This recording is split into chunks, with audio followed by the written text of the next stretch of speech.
I'm Zaida Garrido, President and CEO of MSJ Electrical Supply and Engineering Services. Actually, MSJ is more than 20 years. Kung titignan mo kasi ang negosyo, up and down eh. Noong 2012, actually nag-close kami. But then on, sabi nga, as a businesswoman, dapat hindi ka titigil eh. So, may nangyaring hindi maganda actually in my own personal experience. So, nagkaroon ng family problem, but then on, nag-continue ako.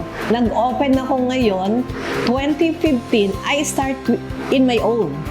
Tapos, nung nag-start ako ng 2015, I started 50,000 pesos lang. Pero now, dahil nakita ko na napakaganda talaga ng industriya pagdating sa electrical supply. And then, I concentrated electrical supply. Makikita mo na nagkaroon ako ng branches within Pampanga and then South. And now, we're doing good in our own market. At makikita mo talaga na mas lalo tayong magtutuloy-tuloy. Kaya, syempre, thank you Lord dahil nakita ko na mas umangat yung kumpanya. Ang kailangan lang talaga yung love, yung passion natin dun sa work. And then, see to it na lagi tayong consistent. Pasok pa lang sa umaga, I never na sasabihin mo na tinatamad ako para lang pumasok. No.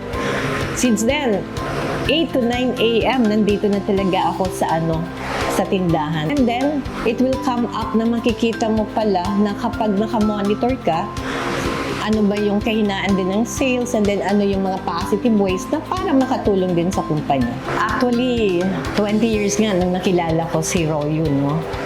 Since then, nung pinagamit ko yan dun sa mga kliyente natin, hindi naman na gano eh. Hindi sila nagbago.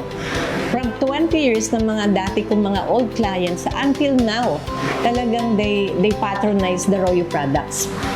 Kasi nakita ko naman na malaki yung improvement ng quality natin pagdating sa ROYU. And then, pagdating sa mga kliyente, lalo na pag like house lang, they are all using the ROYU products. Thank you Lord dahil ngayon nakita naman ninyo kung papaano si MSJ yung partnership natin with ROYU. Thank you ROYU! Halina't samahan nyo kami sa susunod na ROYU Real Stories.